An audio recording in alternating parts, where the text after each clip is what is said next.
ఈ ఎంసెట్ లేదా ఎఫ్సెట్‌లో మంచి ర్యాంక్ రాని విద్యార్థులకు బెస్ట్ ఆల్టర్‌నేటివ్ సీఏ, సీఎంఏ కోర్సులు అడ్మిషన్‌లు జరుగుతున్నవి. సో మీ బ్రెయిన్ యూస్ చేసి జీరో ఇన్వెస్ట్మెంట్. సో కస్టమర్కి వెళ్ళి మీరు కోట్ చేసి సో డౌన్ పేమెంట్ తీసుకొని తీసుకొని దాన్ని ఇప్పుడు సపోజ్ నేను మా స్టోర్ ఒకటి ఓపెన్ చేశాను. మా స్టోర్ ఓనర్కి వెళ్ళి సార్ మేము ఇప్పుడు డబ్బులు ఇవ్వలేము, కానీ ఈ స్టోర్ నాకు కావాలి. నేను ఏం చేస్తానంటే మీకు ఒక 3 months to 6 months టైంలో మీ ఇన్వెస్ట్మెంట్ మీకు ఇచ్చేస్తాను. ఏదైతే రెంటల్ స్టార్టింగ్ ఏది మన ఇనిషియల్గా డబ్బులు ఇవ్వాల్సి వస్తుంది. రెంట్ తీసుకోవాలంటే అడ్వాన్స్ ఇవ్వాలి. ఓ 4 months 5 months 6 months అడ్వాన్స్ ఇవ్వాలి. బీకేపీ హోమ్స్ తీసుకుని చిన్న స్పేస్ ఫస్ట్ తీసుకున్నప్పుడు సమ్వేర్ అరౌండ్ 1 lakh రెంట్ ఉండే, దాన్ని నేను 4 lakhs 5 lakhs కట్టాలి అడ్వాన్స్. నాకు డబ్బులు లేవు. నేను ఏమన్నానంటే సార్ మీరు ఒక 50,000 ఇస్తాను ఇప్పుడు మీకు, రిమైనింగ్ డబ్బులు నేను 3-4 months ఇస్తాను. Where I got that amount from? నేను స్టోర్ ఓపెన్ చేయగానే కస్టమర్స్ 50 lakhs 60 lakhs బిజినెస్ చేస్తున్నాం ఫస్ట్ మంత్. నేను సర్ప్రైజ్, అక్కడ ఏం లేవు మోడల్స్, కస్టమర్ వచ్చి కడుతున్న డబ్బులు. ఎందుకు కడుతుర్రు?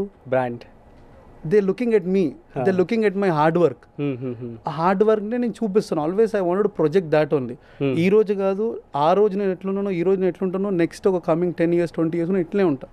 I don't graph my self, అంటే నేను ఎదగను. అంటే అదేదో నా లివింగ్లో ఎదుగుతాను, కానీ నా మెంటాలిటీనే అంతే ఉంటాను. ఈ రోజు పోయి నువ్వు భూమి మీద పండుకోమని పండుకోగలుగుతాను, బికాస్ నాకు ఆ గ్రౌండెడ్ వాల్యూస్ ఉన్నాయి. ఐ స్టిల్ టుడే ఇప్పుడు నాకు పోయి నేను 5 stars ఉండగలుగుతాను, కావాలంటే పోయి 1 star హోటల్లో ఉండగలుగుతాను. నాకు ఇదే నా స్థాయి అని అనుకోను. It may be we born like this, some of the other day we go, but our ideas have to be surrounded with good vibe అని I feel. Super. So BKP homes ఫ్యూచర్లో ఎలా ఉండబోతుంది? అండ్ ఇంకొక విషయం, franchise అసలు ఇప్పటివరకు ఏమి ఇవ్వలేదు. నాకు 100 ఎంక్వైరీస్ వస్తే దాంట్లో 4-5 ఎంక్వైరీస్ ఫ్రాంచైజీ గురించే. బట్ ప్రాబ్లం ఏమవుతుందంటే నా idea exactly business is running on me. అవును. సో నన్ను చూసి జనాలు సరిగ్గా దాన్ని బ్రాండ్ విల్ గెట్ డ్యామేజ్. నా బ్రాండ్ కన్నా కూడా మీరు ఇన్వెస్ట్ చేస్తారు కదా, మీ డబ్బులు పోతాయి. ఇప్పుడు మీరు వచ్చి ఒక 50 lakhs మీద ఉన్నాయి, నా మీద ఇన్వెస్ట్ చేస్తారు. సార్ నాకు ఒక తిరుపతిలో బ్రాంచ్ కావాలి, తిరుపతిలో బ్రాంచ్ మీకు ఇచ్చేస్తా. ఇచ్చిన తర్వాత మీరు సర్వైవల్ చేసుకోలేకపోతారు. అప్పుడు ఏమవుతుంది? మీకు డబ్బులు రిటర్న్స్ రావు. అప్పుడు మీరు తిట్టుకునేది నన్నే కదా. సో నాకు వర్కౌట్ అయినట్టు వేరే వర్కౌట్ అవుతుందో నాకు తెలియదు. నేను అట్లా సంపాదించుకోవాలనుకుంటే ఎప్పుడో నేను ఒక 20-30 బ్రాంచ్లు పెట్టేస్తుండే సార్. ఇప్పుడు విజయవాడలో బ్రాంచ్ ఓపెన్ చేయడానికి ఒక 1 year నుండి కింద మీద పడుతున్నాం మేము. అవునా? ఒక లొకేషన్ కోసము, ఒక ఇంటీరియర్స్ కోసము, ఒక దాన్ని ఏమంటారు ఎట్లా డిజైన్ చేయాలి, ఎట్లా చేయాలి, ప్రెషర్ పెరిగింది ఇప్పుడు. అప్పుడంటే పోయి ఆ స్టోర్ బాగుందా సరే స్టార్ట్. ఇప్పుడు ఏమైపోయిందంటే బీకేపీ హోమ్స్ అంటే ఎంత బాగుంటుందో, ఎట్లా చేస్తారో వాళ్ళ ఇంటీరియర్స్, స్టోర్ ఎట్లుండబోతుందో అనేది అందరికి ఉంది కాబట్టి దాన్ని ఇంకా మేము జాగ్రత్త చేస్తున్నాం. ఓకే. సో ఆ ప్రెషర్ అనమాట మాకు అది. అండ్ సో ఫ్రాంచైజ్ ఇవ్వనంటారు? ఫ్రాంచైజీ ఇవ్వను కాదు, ఇస్తాను. బట్ ఏమన్నా ఫ్యూచర్లో ఇచ్చే అవకాశాలు ఉన్నాయా? అదే సార్ నేను అదే చెప్తున్నాను.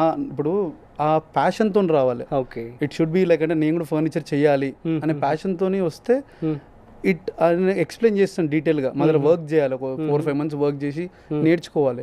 మొన్న ఒకైనా వచ్చిన బెంగళూరుకి నుంచి నాకు ఫ్రాంచైజీ కావాలి, మాకు లైక్ అంటే ఎంత డబ్బులు అవుతాయి, 1-1.5 crore అవుతుంది, మేము ready to invest 1-1.5 crore 2 crore. అంటే ఇప్పుడు ఫ్రాంచైజ్ కాస్ట్ 1 crore అంటారా? నాకు డబ్బులు నాకు కాదు సార్, ఎగ్జాక్ట్లీ. స్టోర్కి ఇవ్వాలి, స్టోర్లో మెటీరియల్ పెట్టాలి, ఇవన్నిటికి కదా. సో అవన్నీ డబ్బులు అవుతాయి. నేను ఫ్రాంచైజీ ఎంత ఇంకా డిసైడ్ కాలే. ఓకే. సో నాకు దానికన్నా important who is investing on me have to get the returns. Exactly. డబ్బులు నా మీద వచ్చి పోసినప్పుడు దాన్ని ఎత్తుకొని వెళ్ళిపోతే నాకు 10-20 crores వస్తుండొచ్చు, కానీ దాని వాల్యుయేషన్ ఏంది అసలు లిస్ట్?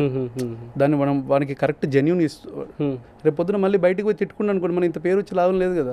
ఇప్పుడు బీకేపీ హోమ్స్ మోసం చేసిండ్రు అంటే లాభం లేదు కదా. అవును. సో అది నా మేజర్ కన్సర్న్, నా ఫస్ట్ కన్సర్న్ అదే. అందుకే నేను ఎప్పుడు స్టెప్ తీసుకోలే. ఫ్రాంచైజీస్ ఎట్లా ఇవ్వాలి, ప్యాటర్న్ ఏంది, దాని డీటెయిలింగ్ ఇంకా వెళ్ళలే అనమాట. Okay. So I want do it definitely. I will give franchisee, ఎందుకంటే విజయవాడలో పెట్టినాము. I know the pressure points. పెద్ద హెడ్ఏక్ అవుతుంది మాకు, ట్రావెలింగే హెడ్ఏక్ అవుతుంది. వెళ్ళి చూసుకోవడము, ట్రావెలింగ్ చూసుకోవడము, చిన్న వర్క్ కర్టెన్ కలర్ కాంబినేషన్ కూడా నేను పోయి చెప్పాల్సి వస్తుంది. అవునా? అంటే ఎవరు తెలిసిన వాళ్ళు ఎక్కడ ఉన్నారు, బట్ వాళ్ళు కూడా నా మీద అంటే నువ్వు చెప్పన్నా బాగుంటుంది కదా కాంబినేషన్. సో సరే నేను వచ్చి డిసైడ్ చేస్తుంది అని. What is your favourite colour? అంటే ఇప్పుడు ఫర్ ఎగ్జాంపుల్ మీరు ఒక డిజైన్ చేయాలంటే మీకు ఇష్టమైన కలర్ ఏంటి, అసలు ఎలా డిజైన్ నాకు చేస్తారు? డార్క్ కలర్స్ అంటే ఇష్టం. సంథింగ్ ఈ కలర్ కానీ ఇప్పుడు సోఫా Okay. ఈ కలర్స్ ఏం చేస్తుంది అంటే హైలైట్ చేస్తుంది. అవును, అండ్ లైటర్ కలర్స్ ఏం చేస్తుంది అంటే మెయింటెనెన్స్ ఎక్కువ ఉంటుంది. అవును. సో లైటర్ కలర్స్ నాకు ఇష్టం ఉండదు అంత. Dark colours are highlights. Okay. ఇప్పుడు మనం కూర్చున్నాము ఇక్కడ పెట్టింది అదే రీజన్కి ఇది. ఇప్పుడు ఇంటర్వ్యూ తీసుకున్నప్పుడు ఈ కలర్ ఏదైతే ఉంటుందో combination will highlight in the camera. Exactly. So అది నాకు కూడా అది అట్లా dark colours I wanted to go with dark colours. Okay, yeah. Super అండి. సో నెక్స్ట్ వచ్చేసి మీరు ఫ్రీ టైమ్స్లో ఏం చేస్తూ ఉంటారు, ఎట్లా టైం స్పెండ్ చేస్తారు యాజ్ అన్ ఒక బిజినెస్ పర్సన్గా అడుగుతారు, మీరు చెప్పండి. ఫ్రీ టైం అంటే I run out of this place అంటే హైదరాబాద్ కావచ్చు, ఆంధ్ర కావచ్చు, ఇక్కడికి నేను వెళ్ళిపోతాను దూరంగా. Hyder are like Delhi, Bombay. అంటే ఇక్కడ వెళ్ళినా కూడా నాకు ఏదో వర్క్ ఉంటుంది అక్కడ మళ్ళీ. అంటే నా బ్రెయిన్ ఎప్పుడైనా అరే ఇక్కడ. So that's why I prefer to go outside of India. So I go out, I chill for some time, relax అవుతాను, రిలాక్స్ అయ్యి I come back with more energy. అరే మనం ఇంత ఖర్చు పెట్టినాము, ఇంతకంటే మళ్ళీ ఇంత కష్టపడాలి. We have to get back all this whatever we spend the money for. And that is what most important it is. ఈ ట్రిప్స్ కానీ ఇవన్నీ లేకుంటే పిచ్చోలు అయిపోతాం. Okay, that is most important. End of the day బిజినెస్లో అదొక most important logic. ఇప్పుడు మనం ఒక 5 లక్షలు ఖర్చు పెడితే ఒక 10 లక్షలు మళ్ళీ కష్టపడి సంపాదించేటట్టు ఉండాలి. అది మోటివ్ అంతే. బయటికి వెళ్ళి మనము ఇప్పుడు నేను మొన్న రీసెంట్గా శ్రీలంక వెళ్ళిండే, ఒక్క పోస్ట్ కూడా పెట్టలేదు, ఒక వీడియో తీసుకోలేదు. మా వైఫ్ అన్నది వీడియో తీసుకో పెట్టు కదా అని అన్న వద్దు. Because we came out saturation పాయింట్కి వెళ్ళి 7-8 days నాకు బిజినెస్ తో సంబంధం లేదు, ఇక్కడ ఏం జరుగుతుంది సంబంధం లేదు, ఎవడు తిరుగుతుండు, ఎవడు మెచ్చుకుంటుండు, ఎవడు రివ్యూస్ పెడుతుండు సంబంధమే లేదు. ఇక్కడికి వచ్చిన తర్వాత మళ్ళీ అన్ని కూర్చొని 7 days ఏం జరిగింది చెక్ చేసుకుంటాం. ఇప్పటి వరకు చేసినటువంటి హైయెస్ట్ బడ్జెట్ ప్రాజెక్ట్ అంటే ఏమని చెప్తారు? రీసెంట్గా ఒక 12 lakhs or 11 lakhs something around change, which we made only for recliner seating. 12 lakhs. Yeah, so అది ప్యూర్ లెదర్. సో ఒకవేళ ప్యూర్ లెదర్ తీసేస్తే ఒక 6-7 lakhs 8 lakhs మైనస్ అయిపోతాయి అనుకోండి లెదర్ కొనడానికే. సో అది కస్టమర్ ఇచ్చినా కూడా అంతే costing. That is customer's choice. తీసుకొని రావడం, అది పెట్టడం. అండ్ దాంట్లో it's a big set. It's not ఒక సింగిల్ 2-3-4 సోఫాస్ కాదు, ఒక 4 set, ముంగడ ఒక 4 set, దాని ముంగడ ఒక 4 set, అట్లా మొత్తం ఓవరాల్ ఇట్స్ బిగ్ సెటప్ అనమాట. సో ఆ సెటప్కి పెద్ద. అప్పుడు యావరేజ్గా తీసుకుంటే ఒక్కొక్క సింగిల్ ఒక 60-50,000 అట్లా వస్తుండొచ్చు ఒక్కొక్క రెక్లైనర్ ప్యూర్ లెదర్ అయితే. అదే బేసిక్ లెదర్ అయితే మీకు 30,000, 20-25,000 కూడా అయిపోతుంది బేసిక్ లెదర్ అయితే.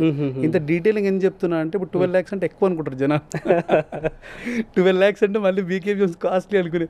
అంటే ఇక్కడ ఏ కమెంట్ ఎట్లా వస్తుందో నాకు ఎన్ని రిక్లైనర్స్ అది ఒకటేనా? ఒకటే, అదే ఒక రెక్లైనర్ అంత కాస్ట్లీ ఉండదు కదా. So almost set of around బెంగళూరులో ఒకటి చూసాను 8 lakhs అంటే ఒకటి 8 lakhs రెక్లైనర్. ఒక చైర్ మరి ఏముందో అందులో. ఓకే, సో మనది ఒక చైర్ కాదు. సో ఆల్మోస్ట్ 12 రెక్లైనర్స్ అనుకుంటా, సెట్ ఆఫ్ 12 రెక్లైనర్స్. సో అది ప్యూర్ లెదర్ ఇదంతా అదంతా ఉంది దాంట్లో.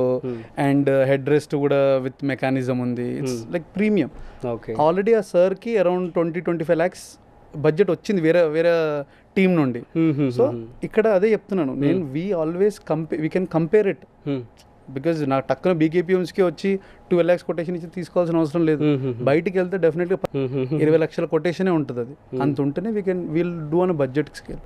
ఎందుకంటే కస్టమర్స్ ఇప్పుడు అందరూ everybody have a knowledge. So ఇది ఈ ప్రాసెస్లో this is what we serve. That's big అనుకుంటున్నా. బికాజ్ నేనే సర్ప్రైజ్ అయ్యాను అనమాట. బిల్ చూసి మావాడు చూపించిండు, ఇది మనమే ఇచ్చినామా, ఎందుకు ఇంత ఎక్స్పెన్సివ్, నేనే షాక్ అయినా. Then he told me that sir ఇది pure leather. Okay, then I said okay మనం కూడా కొంచెం మంచి సోఫాస్ మంచి ప్యూర్ లెదర్లో ఇచ్చినాము అనే ఒక హ్యాపీ సాటిస్ఫాక్షన్. సుమన్ టీవీలో మీ పర్సనల్ అండ్ బిజినెస్ ప్రమోషన్స్ కోసం కింది నెంబర్కి కాంటాక్ట్ చేయండి.